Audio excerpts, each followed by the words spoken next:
Hello, everybody, and welcome to episode 77 of Citizen Dame. We are back after a brief hiatus while everybody was out doing fun things. How are you guys? Tired. Yes. From too many fun things. We're right there, exhausted. Yeah, Karen always has too many fun things, and I get to sit at home and watch her Instagram and be like... Yeah. So, as always, we're joined by the always fun times of Karen Peterson. Hi. Lauren Humphreys-Brooks. Hello. And Kimberly Pierce. Hello. And we got a lot of stuff to get to, so we're just gonna jump right into it with what's been going on in the world of social media. Everybody seems to be shooting themselves in the foot. Twitter is a bad thing if you are a celebrity. It is a bad combination to have a keyboard and be famous. Think before you tweet. But they don't. They don't, okay? So it started off with a very brief comment in a magazine that Anjelica Huston made disparaging Poms, talking about how she didn't want to be part of a cheerleading movie with old women, and Jackie Weaver told her in a different interview to go fuck herself. And I was just like... I don't want my old ladies to fight. Please, just can't we all get along? Why? But we're gonna get back to Anjelica Huston later. And then it culminated with the pièce de résistance that is Joe Carnahan. So Joe Carnahan made a movie. He co-wrote a film called El Chicano that came out last week. Didn't see it? Yeah, that makes sense. But he's been going on this tear about how it's going to fix diversity and everybody needs to go see it. Well, critics came out. They didn't really like it. Full disclosure, I did not review the movie, but I did get to interview Joe Carnahan the week before when everything was, like, good. But reviews were not kind. So Joe Carnahan decided to take to Twitter and called it, quote, open season on critics, and proceeded to take their images and retweet them on his Twitter, calling them out. And then he would go into certain Twitter accounts of certain critics, specifically Carlos Aguilar, and start commenting and trolling them to a point that was just really upsetting. He admitted that he was drunk while he was doing all of this before finally deleting Twitter after a bunch of big critics told him, like, dude, you really need to cut the shit. So Joe Carnahan doesn't have Twitter anymore. In case you were curious, Joe Carnahan's also the director that said that if anybody didn't like that he put Mel Gibson in his latest movie, that he would block them. And I believe Lauren was still that guy. I completely forgot about that. No, he never blocked me. I called him names several times. Wow. Funny thing. I'm just not important enough. Well, here's the thing about what he was saying too, and about Carlos. So Carlos Aguilar, he's a critic here in LA. He wrote a really beautiful article last year about the movie Roma, and talked all about his experiences being a dreamer here in California, and how he, some of the things that he had to miss out on that his family is going through back in Mexico and stuff because he can't go home. And it was this beautiful, beautiful article. And Carnahan says, you suck as a writer. I'm like, well, maybe we should send you this article and you can talk about that some more. But then he also went on to say, like, well, you're from Mexico, so you don't understand what it's like to be a Hispanic person from East LA. Yeah. And all this, like, it was just like, what the fuck are you talking about, man? Like, and then he was quoting that he's proof that, quote, the days of Pauline Kael, Roger Ebert, and Andrew Sarris are dead. Yeah. Yep. Ouch. Yeah. This seems to be a chronic thing. We talked about this on the last episode, Karen, where we were talking about directors not understanding that critics are fans. They believe that we're just out to, like, get them. Mm-hmm. And that's not the case at all. And as someone, you and I both have met Carlos, like, we all know what we're making, which is very little to no money in some circles. And so to have a director with a large following jump into your mentions and and feel the need to like tell you. And keep in mind, Carlos had written a tweet about how he was really upset that he had gotten a bunch of rejections, and that's when Carnahan came in with "You suck as a writer." Really? Yeah. Really? What are you, 9? You have to bring somebody down just. And Carlos didn't even write a bad review. His review was mixed. Mm-hmm. So it was just that you didn't get glowing praise. That's what you wanted. Yeah. And as somebody who likes Carnahan's films, I've mentioned that to people. I mean, I like his movies, but he's a bro. I mean, you can tell that right off the bat when you meet him. He is very much a film bro. And I think that this is representative of that. Once again, we're seeing, these white guys feel that if they're not getting glowing praise, that they have to say something. They have to. They don't know not to. It's so clearly punching down. That's the thing. Like you've exactly. got like you're saying, you've got someone who's a big film director, makes films that get shown in AMC, all of that stuff, and has a major following on Twitter, and then is turning around and taking pot shots at a critic who gave him inadequate praise. Basically, like you're saying, this isn't even a bad review. This was like there are issues with the film, which is what a critic is supposed to fucking do. There are no perfect films, first of all. And second of all, that's what you buy into. When you're an artist, you have to accept the fact that there are going to be people, including people who are critics and who know something about art, who aren't going to like your stuff, and that's okay. That's just something that we all have to deal with. And then just coming out like this, and this is kind of on top of, and I think you guys talked about this last week, this is on top of a lot of artists and directors and people even outside of film really losing their shit at the fact that critics are not giving them adequate praise. And it's like, guys, just don't read the reviews. You don't have to. Like, you don't have to buy into any of this stuff. But taking potshots at critics for, being failed artists or for, not getting it or something like that is just, it's fucking exhausting. Like, please, just stop. This isn't worth it. Exactly. That was exactly kind of what Lauren was saying, what I was going right along with. People have been getting bad reviews for as long as probably there's been some form of printed media. I mean, what has changed is our ability to immediately respond to these bad reviews. And I think a big chunk of this is social media.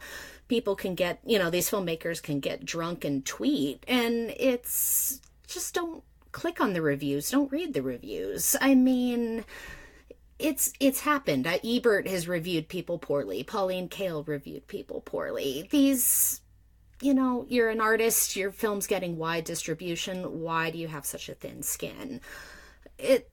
Everybody's dealing with it. Everybody will always deal with it. Just these film bros, because it's mostly men who have been leading this charge, right? I don't think I've seen many female filmmakers come out and go, ouch, these critics are being mean.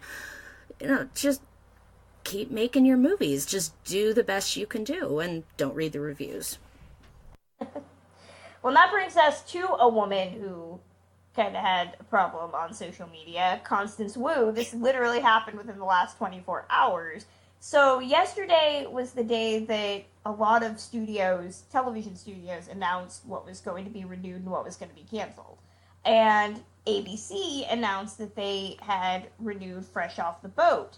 They also canceled Speechless, which still hurts me, but they had renewed Fresh Off the Boat, and Constance Wu proceeded to kind of show she wasn't happy about it. She went on their Fresh Off the Boat Instagram and wrote dislike on the renewal message.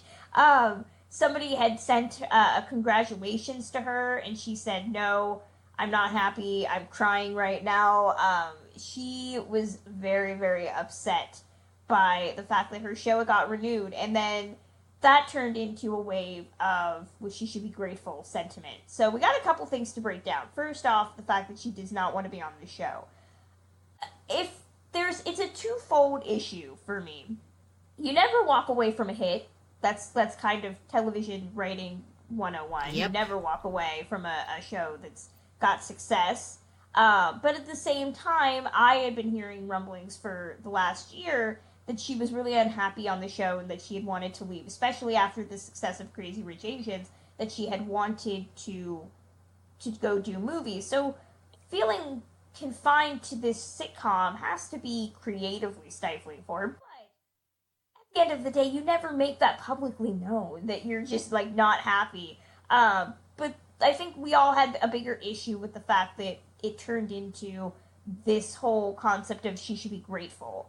She should, if she doesn't like it, look at the careers of Shelley Long and Katherine Heigl and all these other women who didn't like the roles they were being given. And that's where the problems began. Lauren, I know that you and Karen were talking about this on the Slack channel. So where do you guys stand on Constance Wu's Twitter?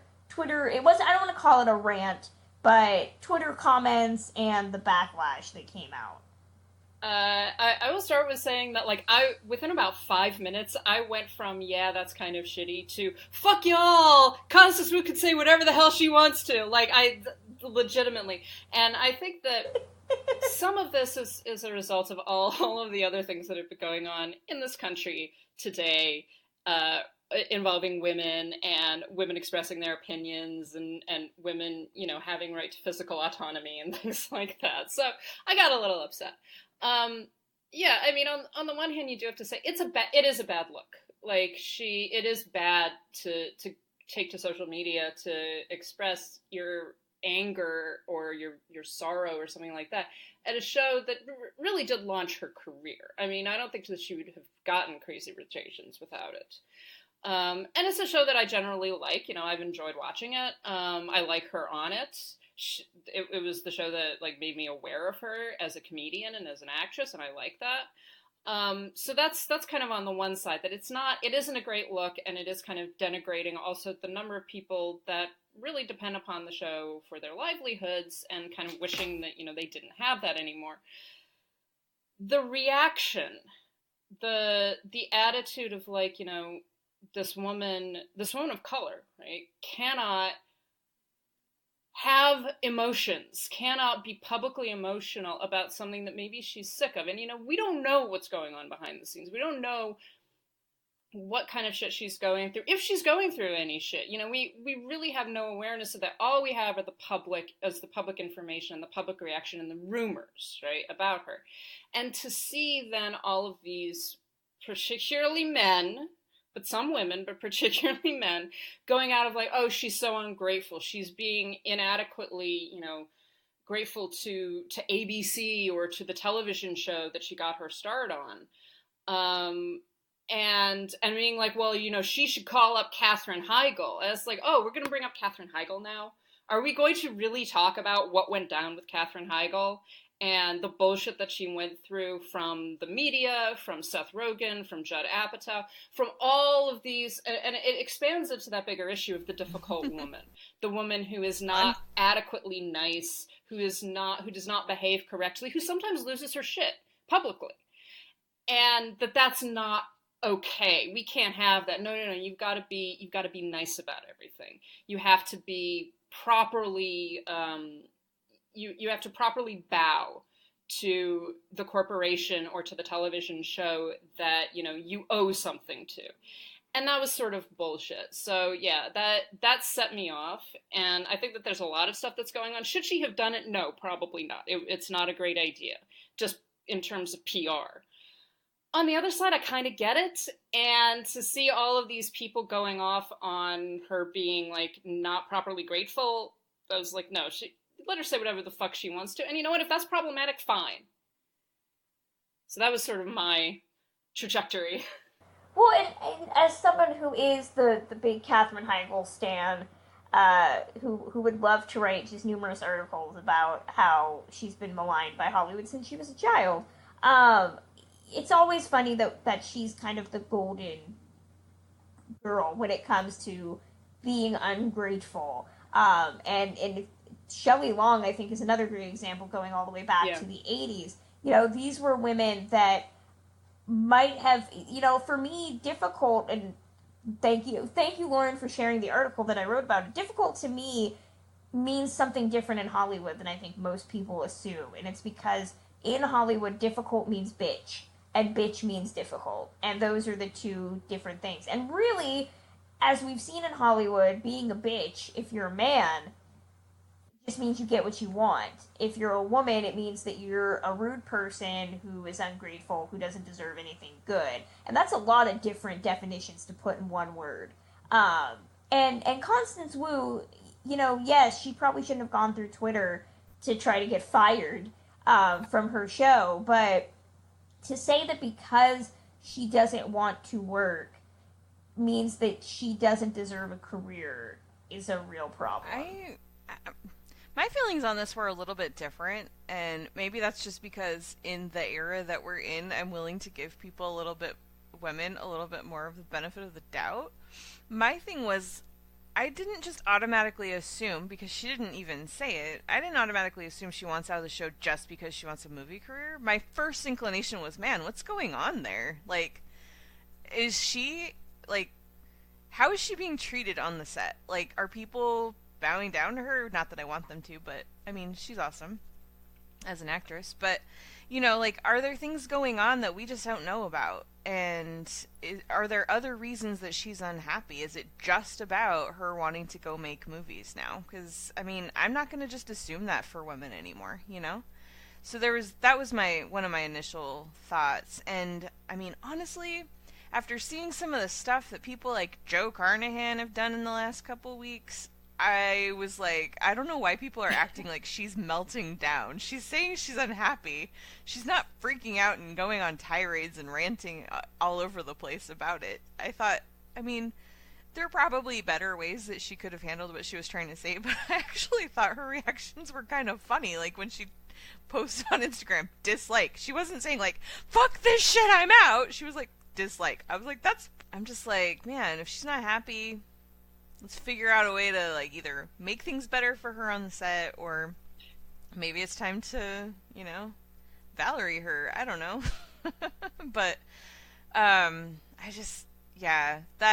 kept thinking too about your difficult women article, Kristen, and especially Katherine Heigl, and it really is so frustrating that we continually make all these passes for Matisse, they're auteurs, but for women they're just a bitch, and I'm so tired of that. I am so tired of it.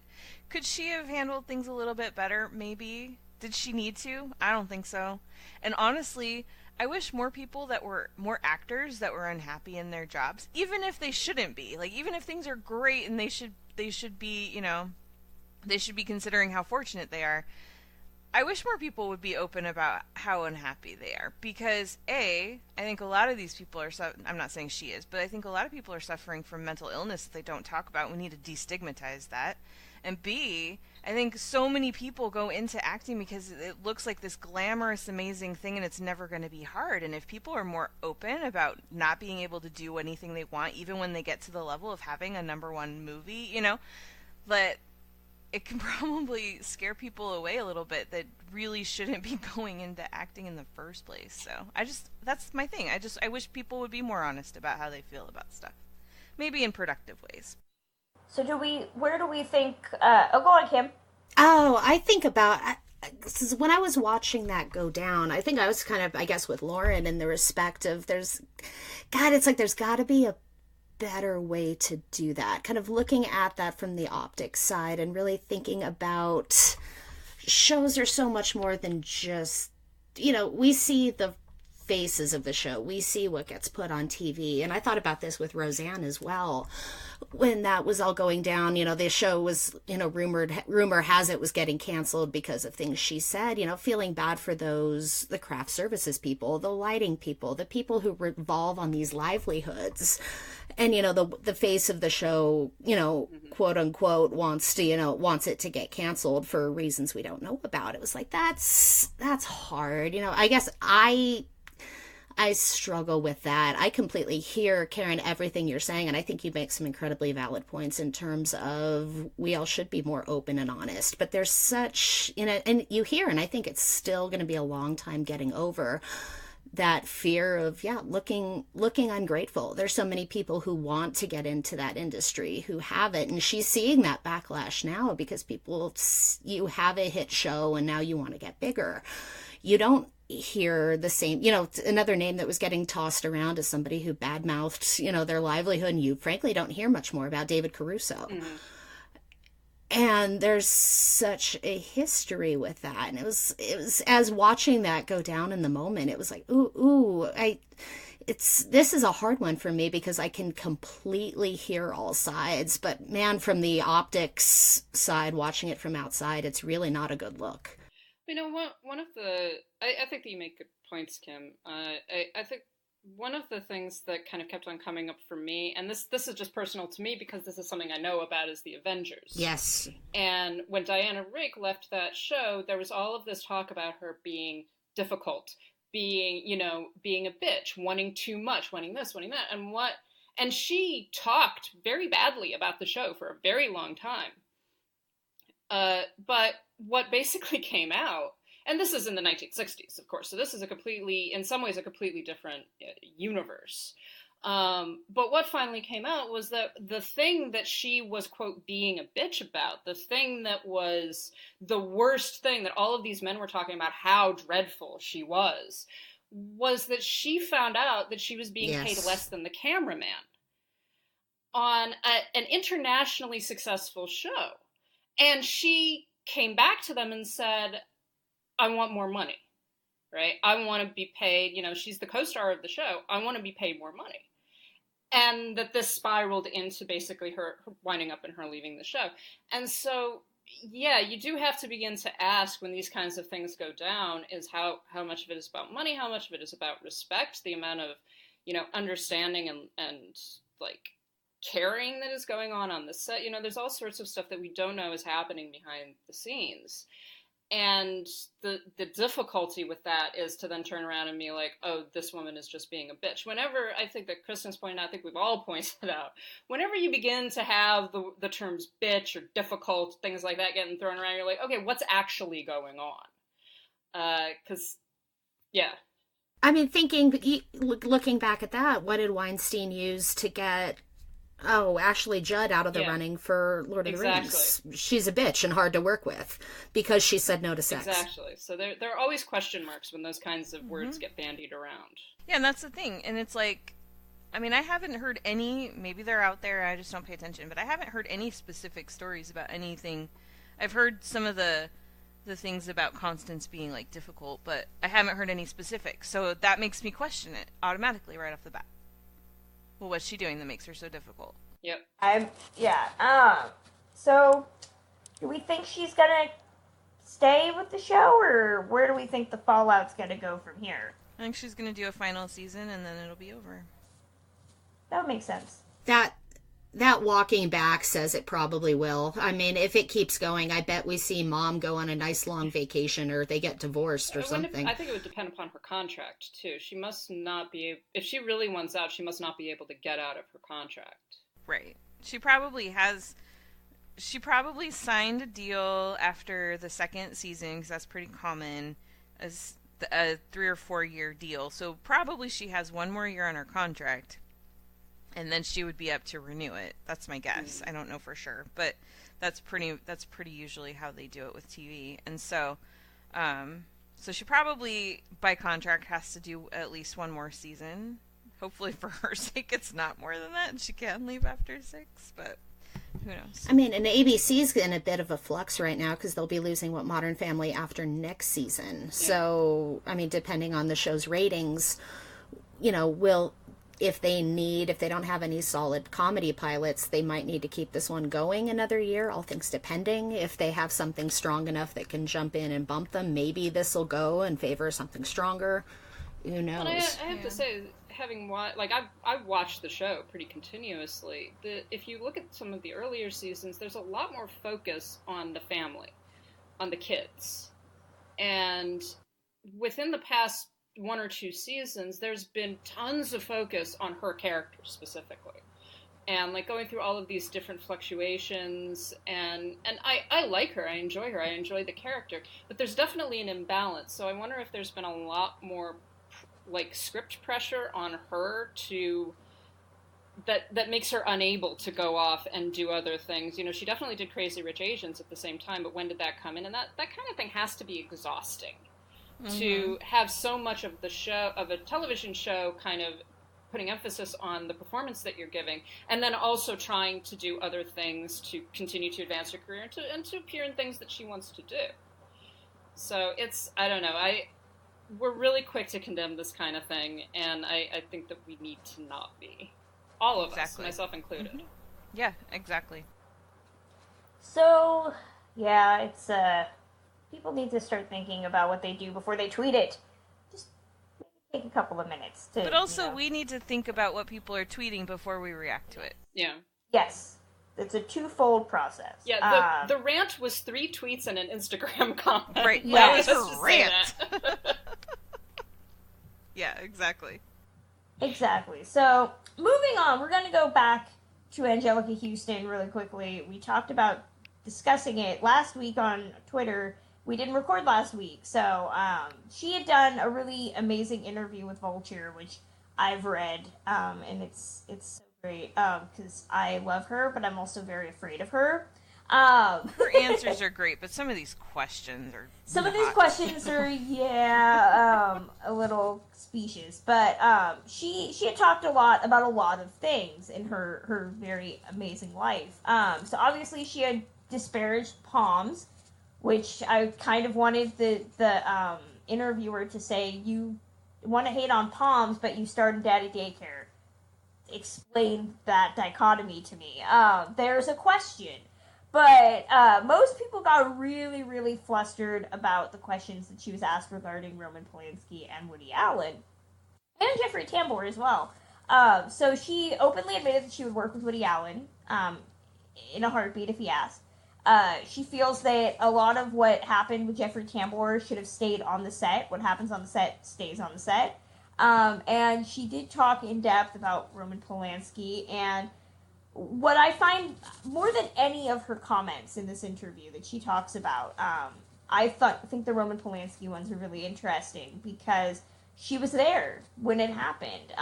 She has always claimed that she did not know what was going on, but she was there when it when everything went down, and she was talking about how it's a different era for men. So her exact comments were, quote, "It's a story that could have happened 10 years before in England or France or Italy, and no one would have heard anything about it. And that's how these guys enjoy their time. It was a whole Playboy movement in France when I was a young girl, 15, 16 years old.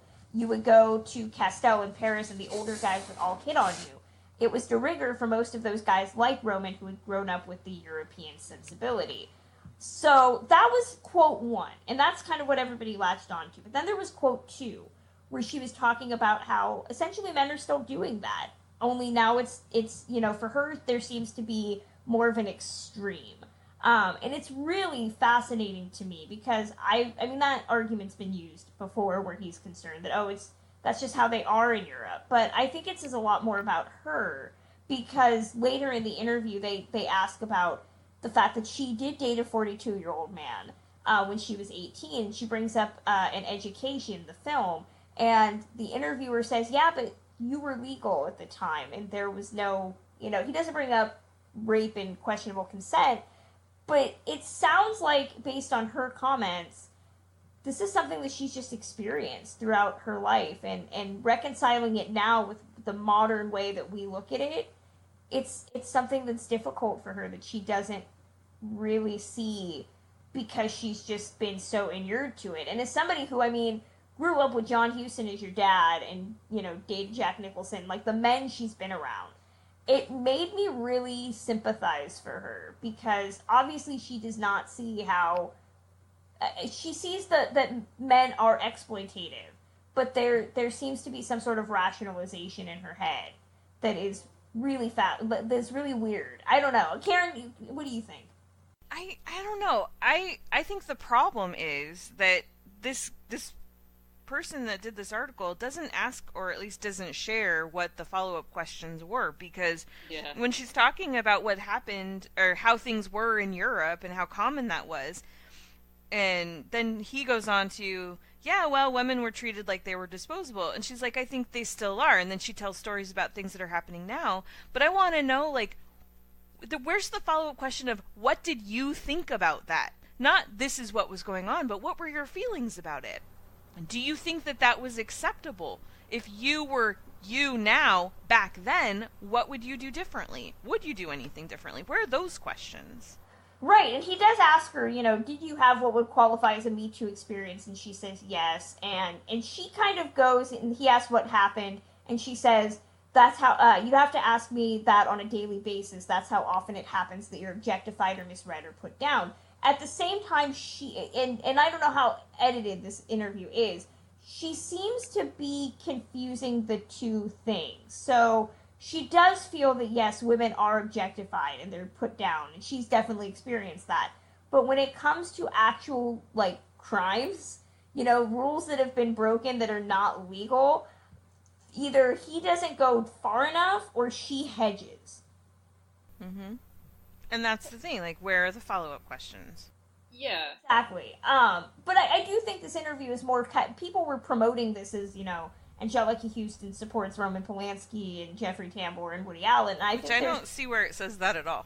No, exactly. And I think that requires you to really look at what she's saying and really feel upset that, she's obviously experienced so much from the men that she's interacted with. And, she just kind of poo-poos it away as well, that's just how men are. They don't need to be anymore, but that's how they are. I think it says a lot more about her than it does the men that have done this. And maybe that's what we should be talking about more now.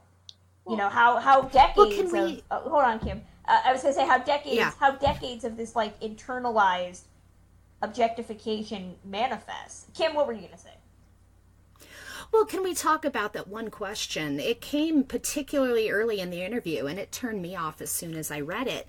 There is a portion where the interviewer reads openly a early review of her, or early review about her. And it's the kind of shit that we, frankly, rake critics over the coals for doing now, talking very little about her performance, focusing more on her physical appearance. And the interview just reads it with really no other point. It's basically reading it out in a shrug, and she's expected to answer to it.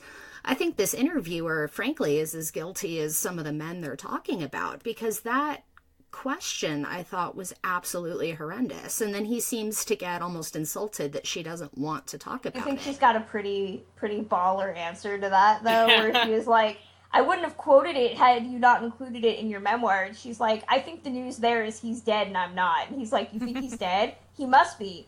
I looked him up. He's 93 years old. He's alive. He's dead as far as I'm concerned. I couldn't believe that fucking interviewer pushed that fucking point. That really pissed me off. He thinks he's so smart. That made me so mad. Yeah, I mean, it's just, again, as somebody who loves Anjelica Huston, but is also deathly afraid of her, there's a lot to be said about just how she looks at the world and at men, especially. I was a little upset again that she had to disparage Poms as being beneath her. But I think that there's far more to her as a person than just saying that she supports Woody Allen. I mean, yeah, it is sad that she would make a Woody Allen movie, but as we've detailed numerous times in the show, there are numerous dudes, that would work with Woody Allen in a second, and they're not being called to the table regularly. They should. And for her, she just kind of uses the old, that, 2 states and he wasn't prosecuted, which Diane Keaton's never said anything, but she, supports Woody Allen. So I feel like you can't really give her shit without giving a wealth of other people that we've already talked about the same shit. Well, this interview brings up such a point in terms of what we've said on this podcast, just how complicated it gets when you're dealing with history. This is such really recent history. It doesn't feel like it, but I mean, to me, and nothing disparaged against him, he was a great director. To me, when I think of toxic masculinity, one of the faces that pops into my head is John Huston. Yeah. I mean, and she's not defending her dad. No, and it's not even saying that, just in terms of look at where she came up, look at what she was around, look at classic Hollywood, the way, things were looked at and let go in certain instances. This culture is changing so fast and so quickly. Some of these questions, which were clearly set up to elicit answers out of her, like the Woody Allen one, like the Roman Polanski one. I mean, I've heard people setting up William Shatner and Angela Lansbury to try and say similar things. It's generational stuff. Things change. Culture is so quickly changing, and I think a lot of us are struggling to keep up. Well, yeah. I mean, to go back to the Roman Polanski stuff, one of the things that struck me and I'm just looking at it again, is that she does kind of hedge, because she doesn't talk directly about Polanski. She talks about the culture. Right. And she talks about these 14, 15-year-old girls, which is a totally honest response in terms of, and in fact, that's one of the things that's been discussed when it comes to Polanski's, not specifically Geimer, but Polanski's interest in very young girls, sort of adolescent girls, 14, 15, 16 years old, is that has been very much a part of the culture, and that was very much a part of the culture, particularly in the 1960s and 70s and in Europe. So what she's saying is not disingenuous. It's very honest about the nature of the culture. The next answer to the next question is, this is still happening. I heard about this in the hairdressers yesterday. And she gives like a short story about hearing about this girl who had been raped. So she's not saying, oh yeah, this is totally fine, man. Like, it's just men do whatever they want to, and that's the girls great. Were asking for it. Yeah, she's not saying that. She is. That's not what she's saying. Now, she might have other problematic ideas. She might have other, and I think that a lot of that is about her culture and about what she grew up with and what she saw, and about the history of feminism and the history of women's rights and the history of the continuous development of the sexual revolution. All of that stuff is all a part of who Anjelica Huston is, both personally, professionally, and historically.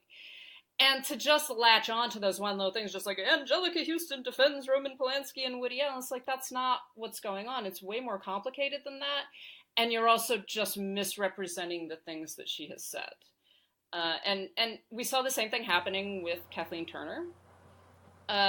We've seen this continuously, like you're saying, Kim, we've seen this continuously with particularly older actors and particularly older actresses being asked to weigh in on things that, without any kind of historical context, without any kind of cultural context, and their places within feminist movements and within the issue of the sexual revolution and things like that. And it's irresponsible, it's bad journalism, and we need to start covering these things very differently than we are. This is my reminder that I will marry any Huston. I feel like I need to be a part of that family. So I'll take any of them. I will take any of them. Actually, I'll take 3 of them. But well, I just wanted to just kind of jump onto what Lauren was saying too, and just add on to that like, the way that she's answering these older questions, the way some other actresses have, or not older questions, but questions about stuff from the past. I think about things that I've been through in my life, and I mean, I've been through some shit, guys. And when I talk about it, I usually do talk about it in a very dismissive way, because if I get into all the context of things that happened to me and things that were happening around me, it would break me, So I have to distance myself from those things, and I see that happening a lot. And I think that for us reading these articles now, we have to remember that it's not necessarily that they're actually dismissing what happened. It's just that they can't get into it, in the way that these things really would make more sense if they did. That's all. Okay. So, yeah. Anjelica Huston, please don't turn into the Grand High Witch and come find us. We still like you. I still like you. The rest of them, well, go get Kristen. I'm on your side, girl. I don't know. I mean, I'm telling you, The Witches is a documentary. Okay, so I felt that way since I was like 6 years old. So, moving on. I think we're gonna take a hard right to a question. This comes from @GamecockMitch. Michelle D, if memory serves. She's saying, I'm listening to episode 12, which has inspired my question for the dames. What are your current Chris rankings? I love this question because my current Chris rankings change so often. Not Karen, usually what number 1, but 2 and 3 are very fluid, but but it has totally changed now. Okay, well, Karen, what are they? Now I need to know. At the moment, my number 1 is Hemsworth. Sorry, Pine, you gotta step it up. He is number 2. Number 3 is Evans. And number 4, Chris Sullivan. There is it.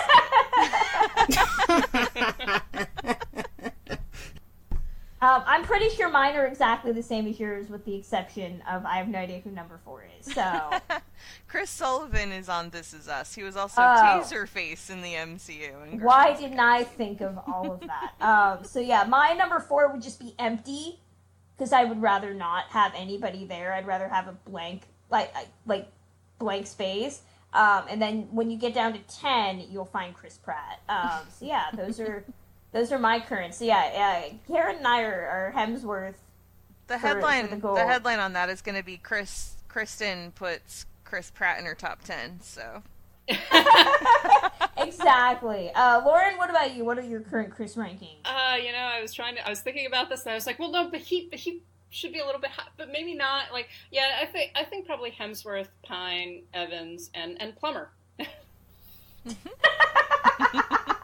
I love all the other Chris's that we're putting in here. It's very creative. Kim, what about you? I'm going to be the different one here.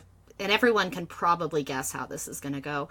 Evans, Pine, Hemsworth, and the other one, because I can't think of a more creative Chris. I thought she was going to obviously put, like, Donald Gleason or something on there. Because that's Kim.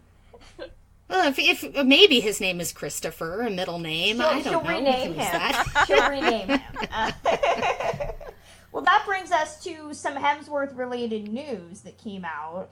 This came out a couple days ago, and I'm pretty sure it was like level 5 alert for me at least. This is coming out of the Hollywood Reporter, and it's the announcement that Chris Hemsworth and Tiffany Haddish are going to star in a cop action comedy called Down Under Cover.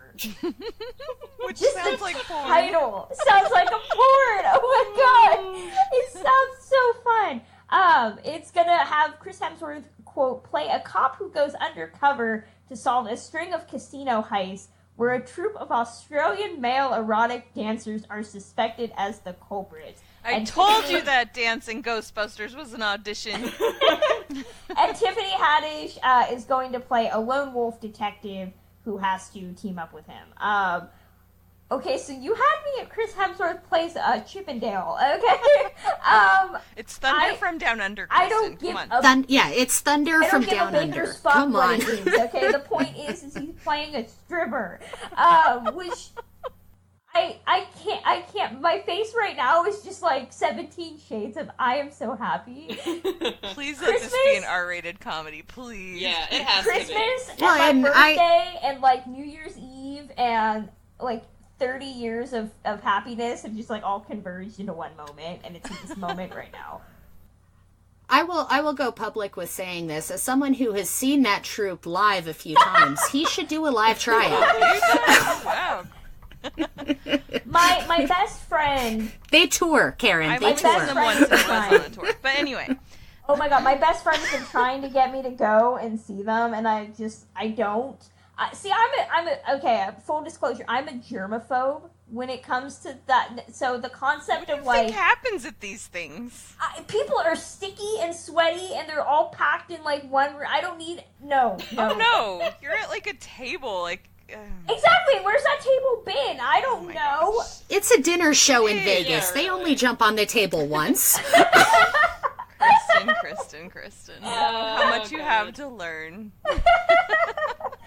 Yeah, I'm also the girl that has a whole argument on how, like, lap dances, I just can't handle that. Nope.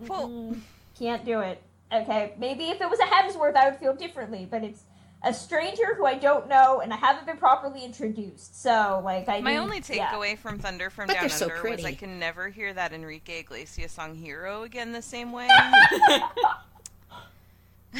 Dare I ask why? For me, it was save a horse, ride a cowboy. Kristen, if you want to know why, you gotta go. No, it sounds like they have horrible taste in music, so I don't know if I could. Okay. That's it. That's the message. There's literally nothing else about this movie other than the fact that it exists. And if it does not happen, I will literally go to Film Nation or whoever is repping. They're handling the international sales. I'll find the U.S. people, and I will be very upset because I demand Dancing Hemsworth playing an Australian male erotic dancer. I feel like that's what he's the end credits of Ghostbusters, so.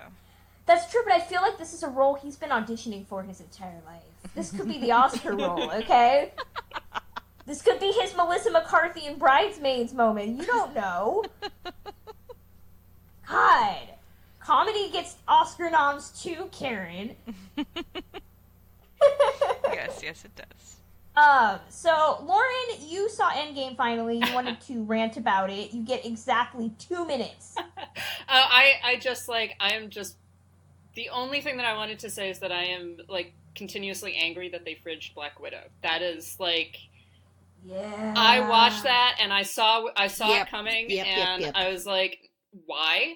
Why are you doing this? And we were talking about this on Twitter, I think, about the, girl power scene, and I'm sitting there going, okay, look, you can feel however you want to about Black Widow. She has issues, Scarlett Johansson has issues, all of that shit. But she is kind of the first female hero in the MCU. That she's the first one. And they fucking fridged her before the final battle. So we didn't even get that. We're just like, girl power, guys. Oh, we're going to completely forget about the fact that we just, straight up killed off one of the original heroines of this franchise. So what the fuck? What the fuck? And did it to save Hawkeye? No. As one of my Did we forget that Hawkeye was a serial killer? We fucking hate it. First of all, Hawkeye sucks. Second of all, as one of my friends pointed out on Twitter, he was like a shell of his former self. The most noble thing he could have possibly done for his family was to die for them. It would have worked perfectly, and we would get rid of fucking Hawkeye. And he's been a non-entity in the MCU since what, Ultron? Exactly. It didn't matter. And I'm sitting there going, you fridged her for no reason. If you wanted to kill her off, she could have died in the final battle, right? And she could have died gloriously and heroically, but no, we have to kill her off to protect fucking Hawkeye and his fucking nuclear family. That was the point in the film where I was like, well, I'm done. That's nice. Great. You just, completely killed my interest in this film. So, yeah, that's all I wanted to say. Fuck you, Russo brothers. I had issues with that as well.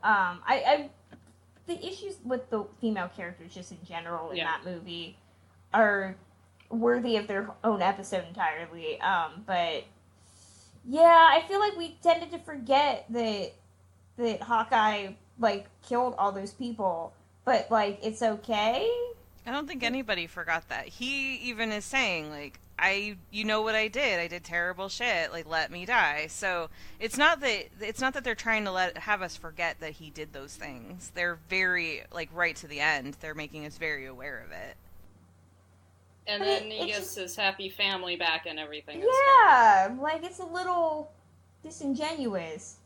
I don't think it's necessarily wrong. I know what Lauren's speaking to, and I definitely felt that. I totally get what you guys are saying. I felt differently about it, but I totally get what you guys are saying, and your points are valid. So I'm not gonna argue with you. I don't think any of us are gonna lose our friendship over Avengers Endgame. So no. You know what would have remedied? You know what would have remedied it for me was at least having more of a memory for her at that in the last sequence. That there's funeral would have been nice. Even you get that huge scene for spoiler Tony, and there's barely a memory there of Natasha by that point, and it's... I assume they just left her body. That kind of stung for me a little bit.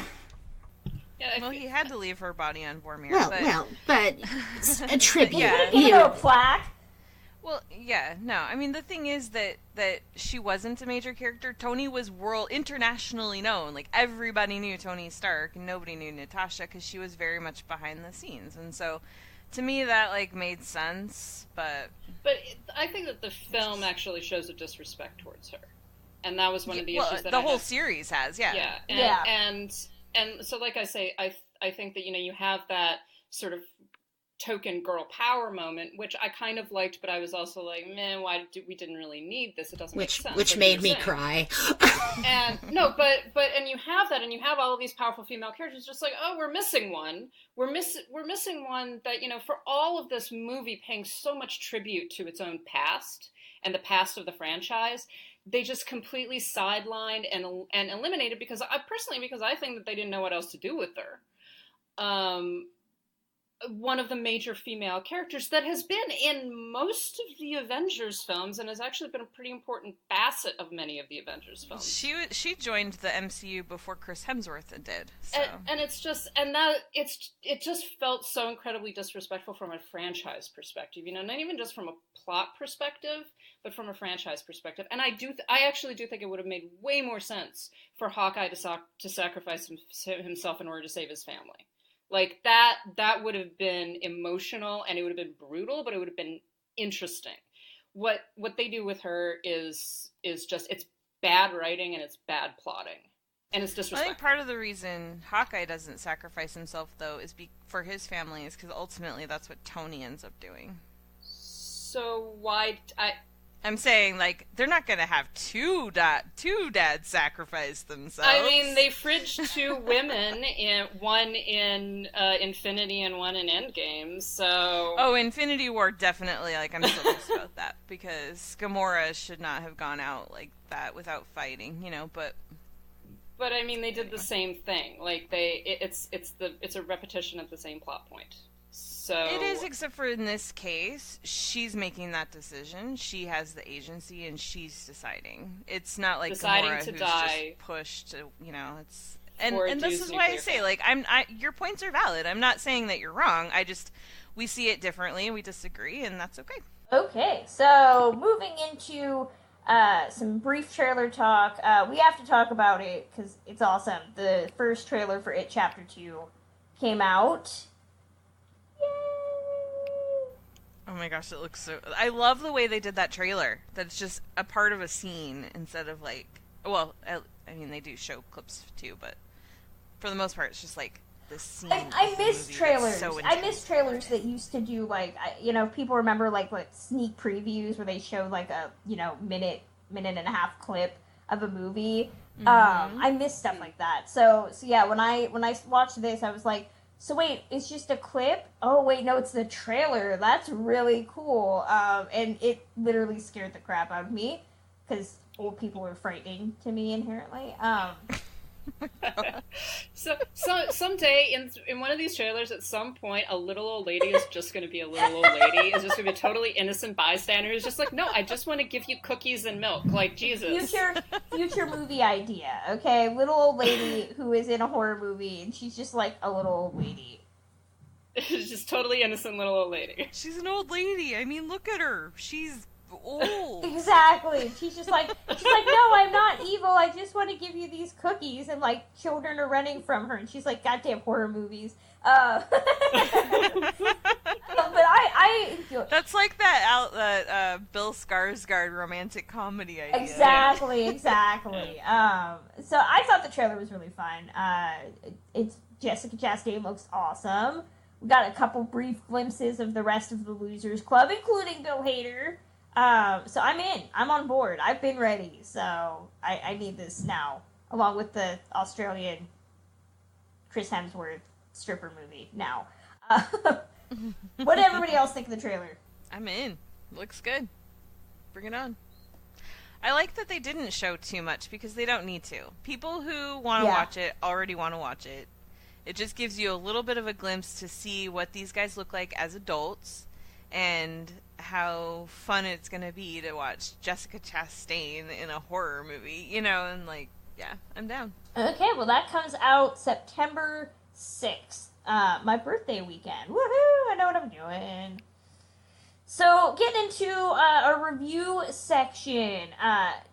Lauren, you were at Tribeca. Do you want to give us a brief highs and lows?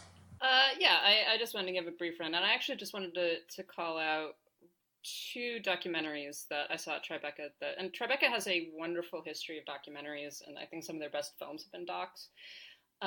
But one of them that I reviewed on the website is at the Heart of Gold, which is a documentary about the U.S. gymnastics Olympics gymnastics scandal with Larry Nassar. And one of the most powerful things about this documentary, as I said in my review, and I just want to reiterate it here so that everybody goes to see it and everybody finds it on HBO, is that it really does allow the victims to speak for themselves and to talk about their trauma and to talk about what was done to them, and gives them the vocal power. One of the things I loved about it was the fact that Nassar almost never speaks in the entire film. Like, you get clips of him, but even then you get female voiceovers talking about what he did. You get little bits and pieces of him speaking, but he's dominated by the voices of these women and their trauma and what they went through. And some of them are still children. Some of them are like 16 years old still. And it was really fantastic to see that and to have that perspective on screen. Rather than this being about the male monster, this really is about the female experience and them supporting each other and coming through this and surviving. And it's a fantastic documentary. The other film that I wanted to just give a quick shout out to is a film called For They Know Not What They Do, which is about the LGBTQ community and the evangelical community. And it particularly follows several different families, all of them either Christian, Catholic, evangelical, with children that come out as gay or trans, and about the different reactions and the way that these kids, survive, the way that the families react to them, the way that the parents react to them. And it's a really emotional and actually very nuanced look at this, and look at the structure of belief in America, at the structure of legislation in America about LGBTQ people and the effects that it has. And it's a tough documentary to watch, much like the U.S. Olympics documentary, but it's wonderful, and it is actually very hopeful. And I think that it's one that is probably less likely to be seen. I'm not certain where it's actually going to be shown again, or if it was picked up. But if it becomes available, please see it. It's a very important film. It's one of the better issue documentaries that I saw. Tribeca was pretty good this year. I mean, there were lots of good docs, some good features, a lot of female filmmakers, a lot of people of color. And sort of a nice spread of different focuses and films. Awesome. I have never been there. I keep saying I need to do Tribeca once, but I worry about how handicap friendly it'll be. It depends upon where it is. Exactly. So where do we want to go on the rest? So Karen and I had already briefly talked about Detective Pikachu. That's available on our Patreon if you want to get our full thoughts. We both said, I said I didn't care for it. Karen, you thought it was cute. It's cute. Pikachu is so cute it hurts to look at him and it makes me sad. But but the movie is so fluffy and weightless. Exactly. That's the full review is on our Patreon, which you are more than welcome to subscribe to if you feel inclined. Kristen goes on a completely unrelated tangent that's totally worth listening to. I'm sorry. I'm very excited about that movie coming out, I think. I went and saw Poms this week. Did anybody else see it? I saw it. What did you think of it? I thought it was really cute. I thought that actually it has a lot in common with Detective Pikachu. It's cute but weightless. I liked Poms far more than Detective Pikachu. Go figure. I think I'd probably put them about the same. I would watch both of them again. Yeah, I don't know. I thought Poms was... My problem with Poms was that there's really no character development, and then there's this really weird, completely unnecessary, and totally false-ringing side story about these cheerleaders at the high school and getting all like mean and bitchy toward these old ladies, and I'm like, I've worked with a lot of teenage girls, and more likely they just want to make these guys their like pets, their grandmas, and not treat them like.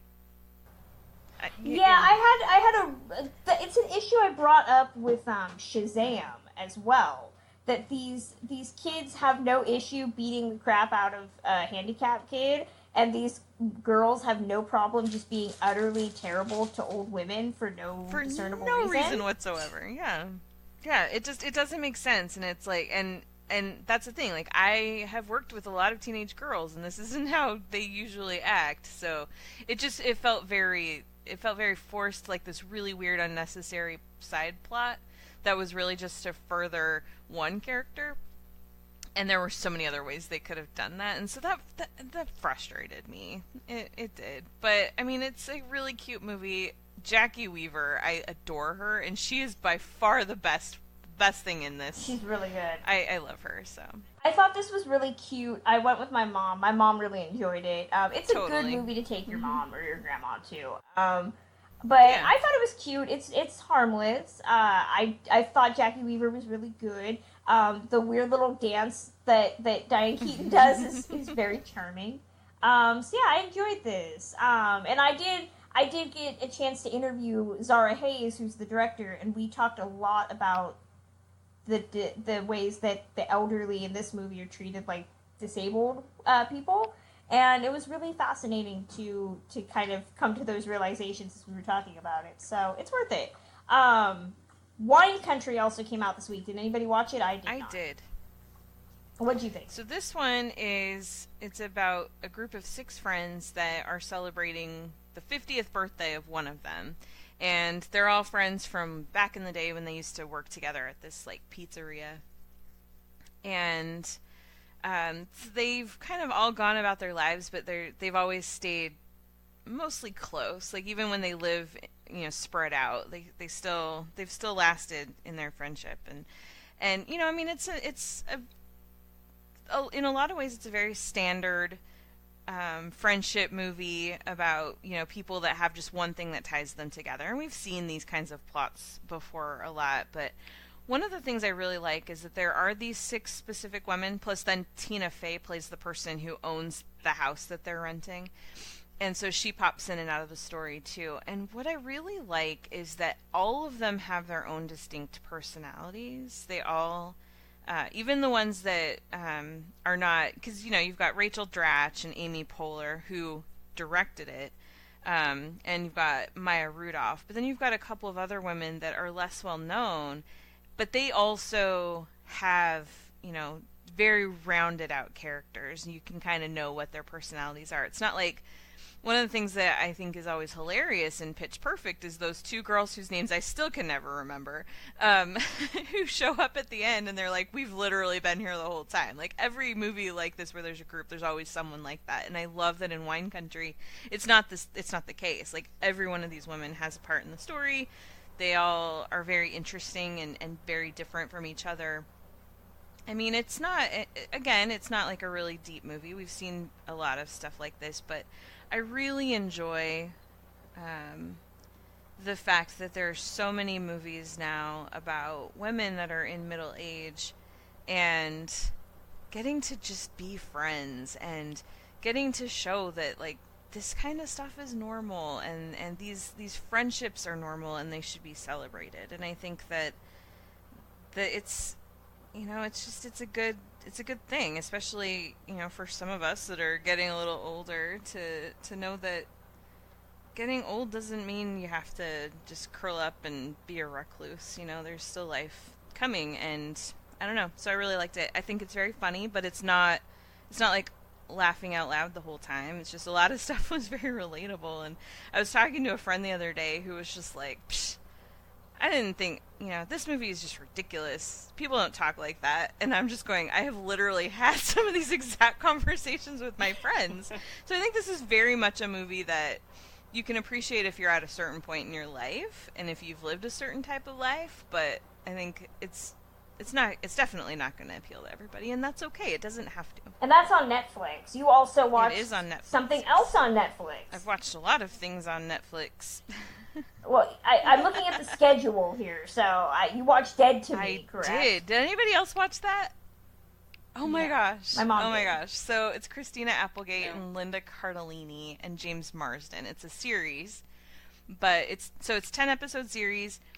But the episodes are only half an hour, so you can get through it in a few hours, and it's really well done. It's a dark comedy, and Christina Applegate plays this real estate agent here in Orange County, actually, where I live. Very successful. Her husband has died tragically in an accident. He was hit by a car, and so she's trying to grieve and move on. She's got 2 kids at home, and she goes to this grief support group. And that's when she meets this other woman, Judy, who is played by Linda Cardellini. And the two of them kind of bond a little bit. Well, you find out very early on that Judy was driving the car that killed her husband. And she's trying to, like, get in and be friends with her. And so, for a while, you don't really know what...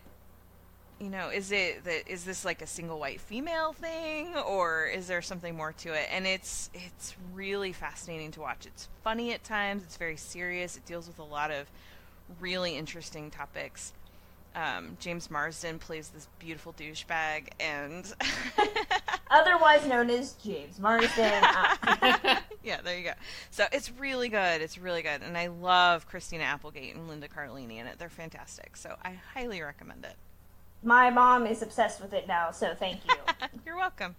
Any other Netflix stuff that we want to bring up? Yes, Tuca and Birdie. Yes, go for it, Lauren. Tuca and Birdie, which is from Lisa Hanawalt, who is a designer and producer on BoJack Horseman. And so it's very similar animation to BoJack Horseman, but way more surreal and less depressing. So that's nice. And it's about a friendship between 2 bird women who live in the same apartment building. One is Tuca, who is a toucan and is voiced by Tiffany Haddish. And the other is Birdie, voiced by Ali Wong, who is a songbird, although I always thought she was a sparrow, but there seems to be some disagreement about that. And basically the first episode opens with they were roommates. Tuca has to move out because Birdie wants to move in with her boyfriend Speckle, who is voiced by Stephen Yeun. And he's just hilarious and so basic.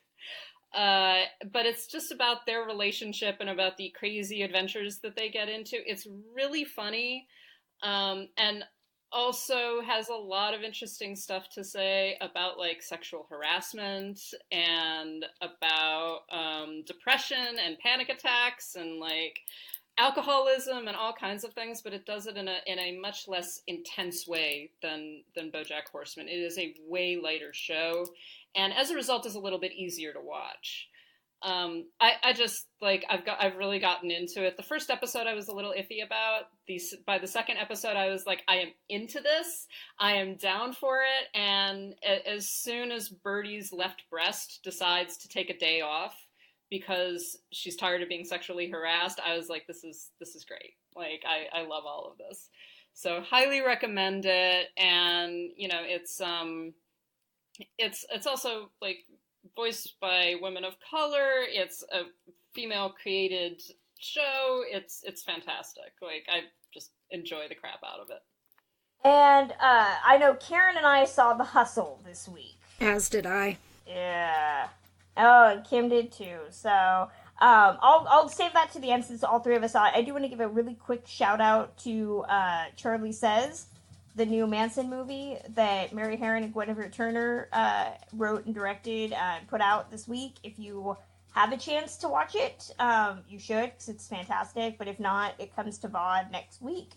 And it's a Manson movie that I actually think people should support because it tells a different story. It actually tells a different story, which is really interesting.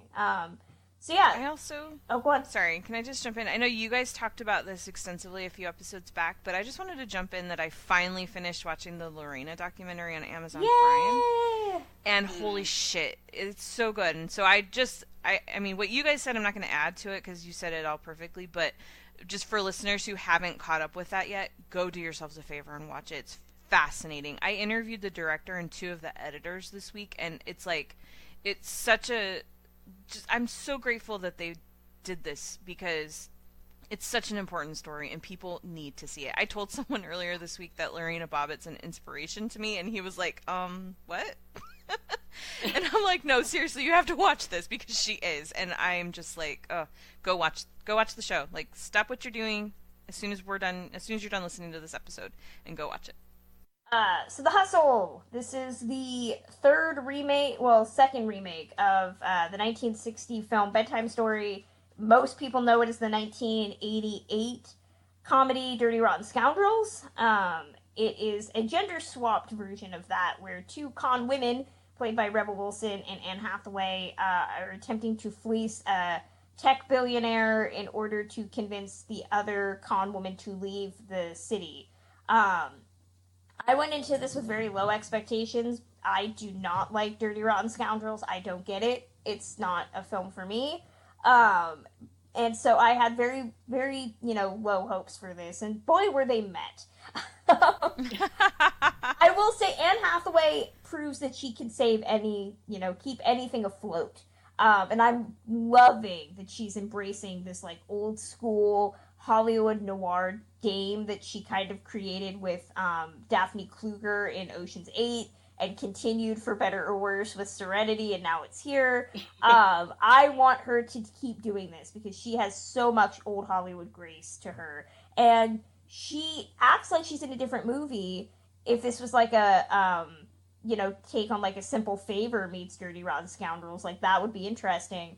A lot of the stuff that I enjoyed was her. But the rest of this movie is just so dumb. The Rebel Wilson shtick, considering that Karen and I saw Isn't It Romantic, 3 months ago? Mm-hmm. This movie completely undoes all of that. Like, that movie was all about, like, body positivity and not making fun of Rebel Wilson because she's heavy. And boy, does this movie just say, no, we should make fun of her because she's heavy and because she's unattractive and all of that. There's a scene where she drops a knife into the palm of her hand, and I laughed about it so much, and I felt terrible. Because I thought that was hilarious. I would totally do that. It is hilarious, but at the same time, I was like, I kind of wish that was me right now so I could leave. It's so dumb. It's so dumb. And the way this movie ends by pretty much saying, ladies, you've done your part, but what you really need is a man to help keep everything in line. I really was not keen on. And the fact that it becomes just kind of this love triangle where Rebel Wilson's character has to know that she's attractive and that she could pull down a guy. You really needed a woman writing this. Yes, there is one credited woman. I don't believe she did much.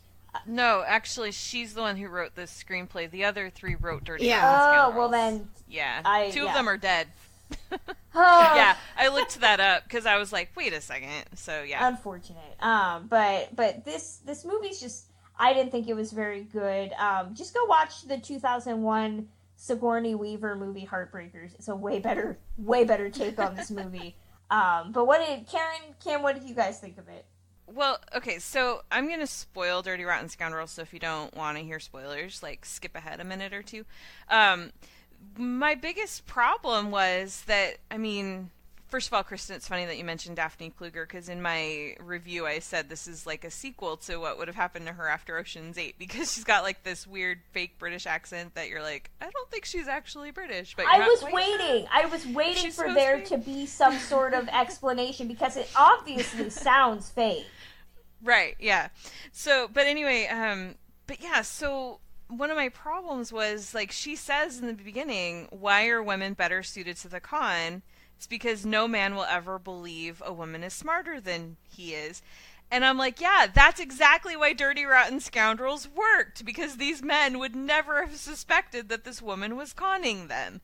And instead, now, you've got, just because it's gender swapped, you've got 2 women who assume that this guy is a doof, and so they're underestimating him the way that women are underestimated by men. So it was like, you can't just gender swap for the sake of it, And that's exactly what they did. So it was very It was very annoying. I thought that some of the jokes were funny. There were a couple of times where I was chuckling. I was in a pretty crowded theater, and it was that way. Like, there were never moments where anybody was laughing really hard, but there was a lot of chuckling of like, oh yeah, that's kind of funny, whatever. But yeah, mostly a lot of it just kind of was meh. It was like, it was so weird because I left the theater thinking, well, I mean, I was kind of entertained. I didn't hate it, but it's not good. And the more I thought about it, the less I liked it. But yeah. That's what I kept coming back to, was just like, but the whole point of the original, or well, not the original, but the original and Dirty Rotten Scoundrels, like the whole point was that these men got duped because they underestimated a woman. No, you're exactly right. I didn't hate this. There are critics out there that despise this movie. I didn't dislike it enough to hate it. It's just dumb. You'll forget about it. Kim, what did you think about The Hustle? Looking at some of the reviews, I actually came out, it looks like a bit more favorable on this than most people. I mean, not saying that it's a good movie, because it's really, I think in my review, I called it a rehash, because there's not a lot going on here. I think for me, Anne Hathaway saved the movie. I thought she was absolutely brilliant in that, and she got most of the laughs for me. I thought her performance was absolutely awesome. I think I dropped an Ocean's 8 reference in my review as well, talking about it, because it's just, she didn't care about all the haters out there. She is giving some damn fine, fun performances, and she is having an absolute blast doing it. On the same note, I think, echoing what you kind of said, Kristen, I think Rebel Wilson needs to get herself a new agent. I mean, she is, she keeps showing up, but she's been doing the same routine for every single movie she's in. And we're trying to do gender swapped, reboots of things here to, tell more female directed stories. But yet here she is giving the same old, fat girls are funny motif, which honestly is something we need to get away from, because once again, we get hit in the face with, if you don't look like the Hollywood norm and don't look like Anne Hathaway, you're either a comedian, or you're the funny, supportive, cake-eating best friend. And that, she was trying so hard for the laughs in there, and ultimately it didn't quite work. The men were a dime a dozen. I liked Alex Sharp, the actor Thomas. I thought he was very interesting. I wanted more. And honestly, watching that, it felt like a very weird casting choice, because I kept harking back to Dirty Rotten Scoundrels and that kind of motif there. I could see they were trying to make him into this, adorable little innocent. And there's at times where he just felt like a high schooler to me. And there's one point where they have Anne Hathaway's hitting on him, and he's got a backpack on, and it's like, why are we talking that way to the underage boy? It just felt like they weren't. There was something with that character that they didn't understand, and that kind of echoes out to the character development really throughout the whole movie. There was so much there with Josephine, the Anne Hathaway character, which they could have played with more. I wanted more of her relationship with her kind of cohort, the police investigator. I wanted more there. I wanted just more information on who she is, and the film never gives it. Penny, you never learn anything about. And for a movie that's a remake of a remake, they should be diving into this more, because honestly, they're not giving us any more than the other two films have. And I mean, I'm not great with Dirty Rotten Scoundrels, but I'm okay with it. I watched that a lot growing up. I don't think I could see what they were trying to do, but the fact is that the script was so similar that they're giving the original writers on this credit. What new is legitimately even being said? And honestly, if we're doing new reboots, we should be able to tell new stories. They could have told a new story about two female con people and had a far more interesting movie than what they did. Alright, so that's... Imagine if Paul Feig were gender swapping Dirty Rotten Scoundrels. It would be a completely different experience. Exactly. So that's going to close out this episode, but we did want to say this is actually Kim's last episode. Yes. Yes. Kim is gonna go off to get Citizen Dame Productions going. We're working on it. I think I've talked about it before. I have been doing the screenwriting thing since probably high school.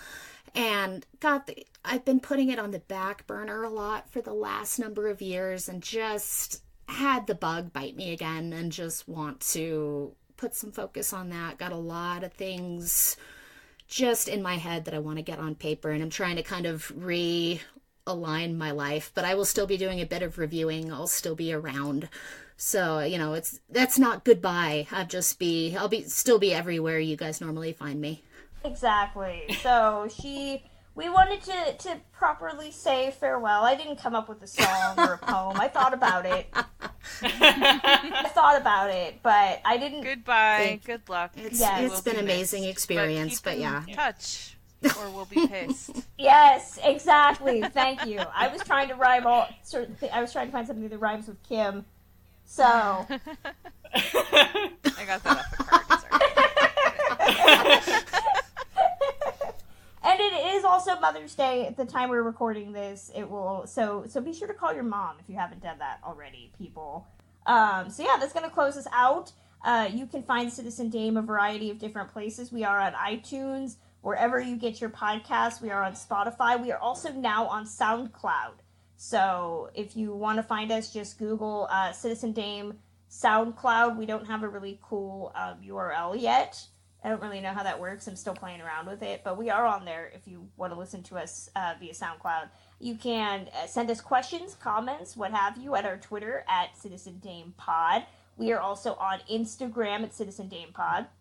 If you want to leave us a Facebook message, because you're still on Facebook, it's facebook.com/Citizen Dame. And as always, we have our email, which is citizendamepod@gmail.com. You can head over to our official website, which is filled with our regular top fives. This week, in honor of Mother's Day, we're talking about our favorite movie, Moms. Lauren does her Dame Strut column. My review of Charlie Says is up there, as well as my upcoming review on Ask for Jane. That's citizendamepod.com. If you want to support us with your money, you can do that a couple of ways. We have some off-neglected merchandise at our Zazzle store at zazzle.com/citizendame. If you want to do a one-time donation to us, we have a Ko-Fi account. That's ko-fi.com/citizendame. Ko with a K-O, in case you're confused by that. And then if you want to get all the perks of Citizen Dame, you can do that at our Patreon.